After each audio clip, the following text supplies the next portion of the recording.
രൗദ്രതാണ്ഡവം. രചനാവതരണം നന്ദുവച്ചു കൃഷ്ണ. ഭയന്നുകൊണ്ടാണ് പിന്നിലേക്ക് നോക്കിയതെങ്കിലും അവിടെ നിൽക്കുന്ന ആളെ കണ്ടതും ശ്വാസം കൂടി എടുക്കാൻ മറന്നുകൊണ്ടാണ് ആ മുഖത്തേക്ക് നോക്കിയത്.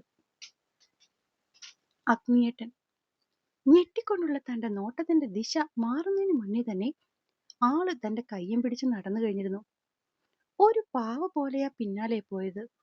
അങ്ങനെ വഴിമുറിച്ച് കടന്നപ്പുറത്തെ വശത്തെ കാറിനുള്ളിലേക്ക് ഇരുത്തുന്ന നേരം വരെയും ആ ഒരു ഞെട്ടലിൽ നിന്ന് മുക്തയായില്ല. പക്ഷെ സീറ്റ് ബെൽറ്റ് ഇട്ടിട്ട് നേരെ ഇരിക്കടി എന്നുള്ള അഗ്നിയേട്ടന്റെ ഒച്ച കേട്ടതും പേടിച്ചുകൊണ്ടാണെങ്കിലും ഞെട്ടലിൽ അവനെ ഒന്ന് നോക്കി. എന്താ അഗ്നിയേട്ടാ, എവിടെ പോവാ നമ്മൾ? നിന്റെ അപ്പനെ ഒന്നുകൂടി കെട്ടിക്കാമെന്ന് തീരുമാനിച്ചു. അതിന് കൊണ്ടുപോവുകയാ നിന്നെ. എന്തേ? പല്ല് കടിച്ചു പിടിച്ചുള്ള അവന്റെ സംസാരം കേട്ടതും പിന്നെ അവനോടെന്തെങ്കിലും ചോദിക്കാനോ ആ മുഖത്ത് നോക്കാനോ പോയില്ല. അങ്ങനെ തന്നെ കുനിഞ്ഞിരുന്നു. ഇത്തിരി നേരം ഓടിയ വണ്ടി എവിടെയാ നിർത്തിയെന്ന് തോന്നിയപ്പോഴാണ് പിന്നെ തല ഉയർത്തിയത്. ചുറ്റുപാടും ഒന്ന് നോക്കി. അധിക നേരം വേണ്ടി വന്നില്ല സ്ഥലം ഏതാണെന്ന് മനസ്സിലാവാൻ. ഇതിനകത്ത് തന്നെ ഇരിക്കാനാണോ ഭാവം? ഇറങ്ങുന്നില്ലേ? ഞാനില്ല. കരഞ്ഞോണ്ട് മുഖം പൊത്തുമ്പോൾ വാശിയിൽ ഡ്രൈവർ സീറ്റിന്റെ ഡോർ അടയുന്നതും തന്റെ ഭാഗത്തെ ഡോർ അതേ വേഗതയിൽ തന്നെ തുറക്കുന്നതുമൊക്കെ ഒരു നിമിഷം കൊണ്ടറിഞ്ഞെങ്കിലും ആളുടെ ദേഷ്യം കണ്ടത് തന്നെ കൈത്തണ്ടയിൽ പിടിച്ച് പുറത്തേക്ക് വലിച്ച് ആൾക്ക് മുന്നിലേക്ക് നിർത്തുമ്പോൾ മാത്രമാണ്. നിന്റെയൊക്കെ വിചാരം എന്താടി? ഈ പ്രേമം എന്ന് പറയുന്ന അത്ര സുഖമുള്ള ഏർപ്പാടാണെന്നോ? അങ്ങനെ വിചാരിച്ചിട്ടാണോ നീയൊക്കെ ഇതിന്റെ പുറകെ ഇറങ്ങി പുറപ്പെടുന്നത്? ഫ്ളാറ്റിന്റെ താഴെയുള്ള പാർക്കിംഗ് ഏരിയ ആയതുകൊണ്ട് ഉച്ചത്തിലുള്ള അവന്റെ ശബ്ദം പലയിടത്തും തട്ടിത്തടഞ്ഞ് പിന്നെയും തന്നിലേക്ക് തന്നെ എത്തി. അഗ്നിയേട്ടാ. അവന്റെ ദേഷ്യം കണ്ടുള്ള ഭയപ്പാടിൽ പിന്നിലേക്ക് ചാഞ്ഞറിയാതെ വിളിച്ചുപോയി. നീ എന്നെ ഏട്ടാന്നും അച്ചാന്നും ഒന്നും വിളിക്കണ്ട. ഇപ്പൊ എന്റെ മനസ്സിൽ നിനക്കെന്റെ കൂട്ടുകാരന്റെ ഭാര്യയുടെ സ്ഥാനമാണ്. അതെങ്ങാനും മാറി ഞാൻ നിന്നെ എന്റെ പെങ്ങളായിട്ടെങ്ങാനും കണ്ടാലുണ്ടല്ലോ, പൊന്നുമോളെ, നീ ഇപ്പോ കാണിച്ച കന്നം തിരിവിന് നിന്റെ ഈ മുട്ടുകൾ രണ്ടും ഞാൻ തല്ലിയൊടിച്ചേനെ. എന്നിട്ടേ വല്ലതും സംസാരിക്കുള്ളായിരുന്നു. മുന്നിൽ നിൽക്കുന്നവൻ ആ നേരം അഗ്നിയെ പോലെ എരിയുകയായിരുന്നു എന്ന് തോന്നിപ്പോയി അവൾക്ക്. എന്തിനാടി ഇനിയിൽ നിന്ന് മൂങ്ങുന്നത്? നിന്റെ ആരെങ്കിലും ചത്തുപോയോ? ആ, ഈ പോകാ പോണെങ്കിൽ ആങ്ങളെയും പെങ്ങളും കൂടി ഒരുത്തന്റെ ശവം മിക്കവാറും തിന്നും. ഒരു കാര്യം ചെയ്, തൽക്കാലം നീ പൂങ്കണ്ണീരൊക്കെ സേവ് ചെയ്തു വെക്ക്. കാരണം അവന്റെ കാര്യത്തിലൊരു തീരുമാനമാകുമ്പോൾ കരയാൻ കുറച്ച് കണ്ണുനീര് ബാക്കി വേണ്ടേ? അന്ന് ഇത് ഉപകാരപ്പെടും. പല്ലും കടിച്ചു പിടിച്ച് അവളെ കൊല്ലാനുള്ള ദേഷ്യത്തോടെ അഗ്നി അത് പറയുമ്പോൾ അവൻ പറയുന്ന വാക്കുകളുടെ പൊരുളറിയാതെ അവൾ ഭയപ്പെട്ടു. അഗ്നിയേട്ടാ, എന്റെ വിച്ചേട്ടൻ. നിന്റെ വിച്ചേട്ടനോ? ആരാടി നിന്റെ വിച്ചേട്ടൻ? ഏട്ടാ, പറഞ്ഞല്ലോ സിദ്ധി, നിന്റെ നാവിൽ നിന്ന് അങ്ങനെ ഒരു വാക്കുപോലും വീഴരുതെന്ന്. എന്തായാലും നീയും നിന്റെ ആങ്ങളെയും കൂടി അവനെ രക്ഷിക്കാൻ പുറപ്പെട്ട് ഓരോന്നൊക്കെ ചെയ്തു കൂട്ടിയതല്ലേ. ശരിക്കും അവൻ രക്ഷപ്പെട്ടത് നിനക്ക് മുകളിൽ ചെന്ന് നോക്കുമ്പോൾ കാണാം. എന്തായാലും അവന്റെ ഇപ്പോഴത്തെ അവസ്ഥ കണ്ട് ആങ്ങളെയും പെങ്ങളും ശരിക്കും സന്തോഷിക്കും. അത്ര നല്ല കോലത്തിലാണ് വൈകുണ്ഠത്തിൽ വംശി. പിന്നെ ഒരു നിമിഷം അവൾ അവിടെ നിന്നില്ല. അന്ന് വന്നതുകൊണ്ട് തന്നെ ഫ്ളാറ്റിന്റെ നമ്പറോ സ്ഥലമോ ഒന്നും കൂടുതൽ തിരഞ്ഞ് കണ്ടുപിടിക്കേണ്ട ആവശ്യമില്ലാത്തത് കൊണ്ടാകും പാർക്കിംഗ് ഏരിയയിൽ നിന്ന് നേരെ മുകളിലേക്കാണ് അവൾ ഓടിയത്. അവിടെ ചെന്ന് ലിഫ്റ്റിൽ നോക്കുമ്പോൾ അത് താഴേക്കോ മുകളിലേക്കോ വരാത്ത അവസ്ഥ. കണ്ണ് നിറഞ്ഞൊഴുകുന്നത് കൊണ്ട് തന്നെ കൂടുതലൊന്നും ചിന്തിക്കാതെ നേരെ സ്റ്റെപ്പ് വഴി ഓടിക്കയറി. അത്രയും ഫ്ലോർ ഓടിക്കയറി മുകളിൽ ചെന്നപ്പോഴേക്കും ശ്വാസം വിളങ്ങി ഭിത്തിയിലേക്ക് ചാരി കുറെ നേരം നിന്നു കഴിഞ്ഞപ്പോഴാണ് കണ്ണിലെ ഇരുട്ട് പോലും മാറിയത്.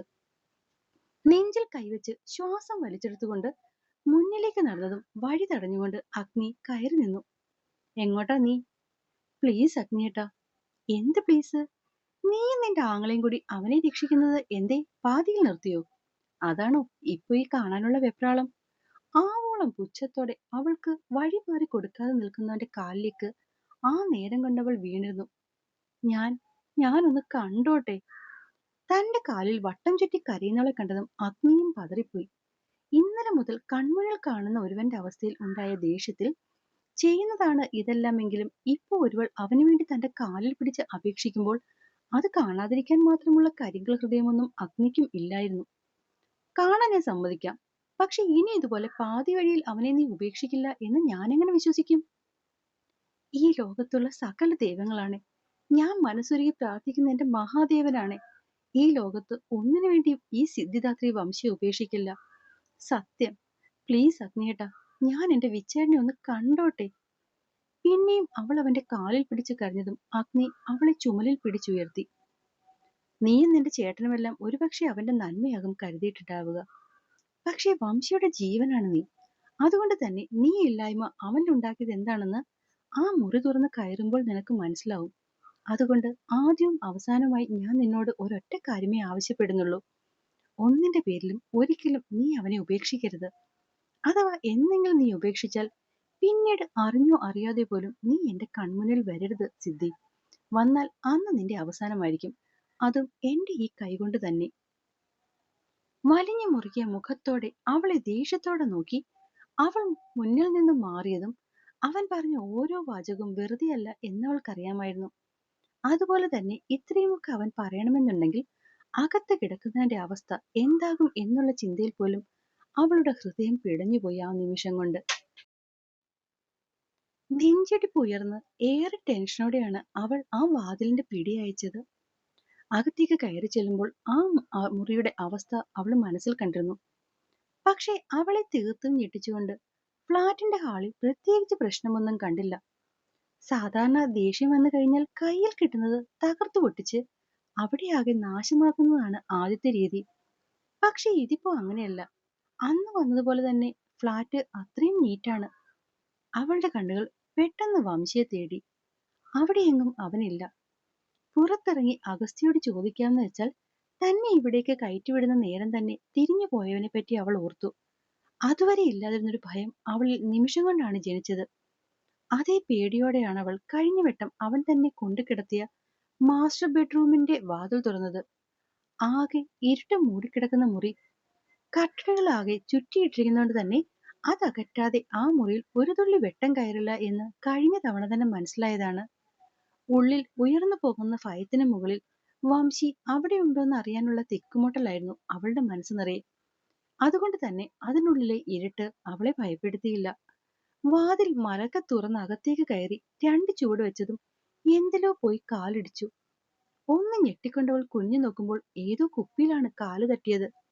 വെയിറ്റുള്ളതായിരുന്നു തോന്നുന്നു. തള്ളവിരൽ നല്ലോണം വേദനിച്ചിട്ടുണ്ട്. കുനിഞ്ഞത് കയ്യിലേക്ക് എടുത്തു നോക്കുമ്പോൾ ഹാളിൽ നിന്ന് വരുന്ന വെട്ടത്തിൽ അതെന്താണെന്ന് കണ്ടിരുന്നു. ഒപ്പം ബാക്കിയായി കിടക്കുന്ന മദ്യം അതിന്റെ വല്ലാത്ത മണം പുറത്തേക്ക് ഒഴുകുകൂടി ചെയ്തതും അവക്ക് മേപ്പോട്ടെടുത്തു. അവൾ അത് അങ്ങനെ സൈഡിലേക്ക് വെച്ച് മുന്നോട്ട് നോക്കുമ്പോൾ കണ്ടു കട്ടിലിൽ കമിഴ്ന്നടിച്ച് കിടക്കുന്നവനെ. ഉള്ളിൽ നിന്നും ഒരു നിശ്വാസം ഉതിർന്നു. അത് ആശ്വാസത്തിന്റെ ആയിരുന്നോ അതോ സമാധാനത്തിന്റെ ആയിരുന്നോ എന്ന് ആ നിമിഷം അവൾ ചിന്തിച്ചില്ല. ധൃതിയിൽ അവൻ അരികിലേക്ക് ചെന്നവളുടെ കാൽത്തുമ്പിൽ പിന്നെയും 4-5 തവണ എന്തൊക്കെയോ തട്ടിമാറിപ്പോയി. കഴിഞ്ഞ തവണ വന്ന പോലെയല്ല. മുറിക്കകത്താകെ വല്ലാത്തൊരു രൂക്ഷഗന്ധം. ഇപ്പോഴും മനം മടുപ്പിച്ച് ഛർദ്ദിക്കാൻ തോന്നുമാറ് അത്രയും ഭീകരമായ അന്തരീക്ഷം. അവള് പക്ഷേ ആ നേരം അതൊന്നും ശ്രദ്ധിച്ചില്ല. കാരണം കണ്ണും മനസ്സുമൊക്കെ ഈ കിടക്കുന്ന ഒരുവനിലായിരുന്നു. അതുകൊണ്ട് തന്നെ പാഞ്ഞെത്തി അവന്റെ അരികിരുന്ന് അവനെ ഒന്ന് കാണാനുള്ള വെപ്രാളമായിരുന്നു മുന്നേ. പക്ഷെ ചുറ്റും മൂടിയിരിക്കുന്ന അന്ധകാരം അവളുടെ മിഴികളിൽ നിന്നും അവന്റെ ആ മുഖം മറച്ചു. അവിടെ എവിടെയും സ്വിച്ച് തിരിഞ്ഞ് കാണുന്നില്ലെന്ന് തോന്നിയപ്പോഴാണ് ഇപ്പുറത്തെ വശത്തോടെ പോയി ജനാല മറച്ചിരിക്കുന്ന കർട്ടൻ 2 വശത്തേക്കുമായി അവൾ നീക്കിയത്. അതുവരെ ഉള്ളിലേക്ക് കയറ്റിവിടാതിരുന്നതിന്റെ വാശിയിലാണെന്ന് തോന്നുന്നു. സൂര്യകിരണങ്ങൾ തന്റെ ആഠ്യത്തിൽ വിളിച്ചോതുന്ന പോലെ ആ മുറിയാകെ നിമിഷം കൊണ്ട് പ്രകാശപൂരിതമായി. പെട്ടെന്ന് കണ്ണിലേക്കടിച്ച വെളിച്ചത്തിൽ കണ്ണിമ എന്ന് ചിമ്മിയെങ്കിലും അവൾ വേഗം കൈപ്പത്തി ഉപയോഗിച്ച് കണ്ണുകളെ ഭഗവാനിൽ നിന്നും മറച്ചു. 1-2 നിമിഷം മാറിയ സമയം. അവൾ കർട്ടൻ അതുപോലെ ഇട്ട് തിരിഞ്ഞവനെ നോക്കി. അവിടെ കണ്ട കാഴ്ചയിൽ അവൾ ഞെട്ടിക്കൊണ്ട് ഭിത്തിയിലേക്ക് ചാഞ്ഞുപോയി. ആ മുറിയിലാകെ അവിടെയും ഇവിടെയൊക്കെ പൂക്കളം പോലെ കിടക്കുന്ന മദ്യക്കുപ്പികളാണ്. ചിലതൊക്കെ പൊട്ടി കഷ്ണങ്ങളായി ചിതറിക്കിടക്കുന്നു. അതിന്റെ ഒപ്പം തന്നെ 1000 സിഗരറ്റ് കുറ്റികളും. അത് കാണുകയാണ് ആ മുറിയിലുണ്ടായിരുന്ന വല്ലാത്ത ഗന്ധം ഇതിന്റെയാണെന്ന് അവൾ തിരിച്ചറിയുന്നത്. ഛർദ്ദിക്കാൻ വന്നത് വായും കൊണ്ട് പൊത്തി അവൾ എങ്ങനെയൊക്കെയോ ബാത്റൂമിലേക്ക് ഓടി. വയറ്റിലുണ്ടായിരുന്ന അവസാന തുള്ളി പിത്തവെള്ളവും ഛർദ്ദിച്ചു കഴിഞ്ഞിട്ടും അവൾക്ക് ഓക്കാനം മാറുന്നുണ്ടായിരുന്നില്ല. ഒപ്പം കഴിഞ്ഞ ദിവസങ്ങളിലൊക്കെ അവന്റെ അവസ്ഥ എന്തായിരുന്നു എന്നുള്ള ചിന്തയും ആ മുറി വിളിച്ചു പറയുന്നുണ്ടായിരുന്നു. നിറഞ്ഞൊഴുകുന്ന കണ്ണുകളെ അങ്ങനെ ഒഴുക്കാൻ വിട്ടവൾ തോളിൽ കിടന്ന ഷോൾ എടുത്ത് മൂക്കും വായും പൊത്തി ഒരു വിധത്തിൽ വരിഞ്ഞു കെട്ടി. ശ്വാസമെടുക്കാൻ പ്രയാസപ്പെട്ടിട്ട് പോലും ഇനി ഒരു നിമിഷം കൂടി ആ മുറിയിൽ നിൽക്കണമെങ്കിൽ അത് ആവശ്യമാണെന്ന് തോന്നി അവൾ ബുദ്ധിമുട്ടോടെയാണ് ബാത്റൂമിൽ നിന്നും ഇറങ്ങിയത്. പുറത്തേക്ക് ഇറങ്ങിയതും ആദ്യം ചെയ്തത് ആ മുറിയിലെ മുഴുവൻ ജനാലകളും തുറന്നിടുകയാണ്. AC ഇല്ലാതെ ഒരു നിമിഷം പോലും മുറിയിലിരിക്കാത്തവൻ അതുപോലും ഇല്ലാതെയാണ് ഉറങ്ങിയതെങ്കിൽ ആലോചിക്കാം തലേന്ന് എന്താകും കഴിച്ചിട്ടുണ്ടാവുക അവന്റെ അവസ്ഥയെന്ന്. അവൾ മെല്ലെ അവനരികിലേക്ക് ചെന്നു. കമിഴ്ന്നാണ് കിടപ്പ്. ഒരു ഷോർട്സ് മാത്രമാണ് വേഷം.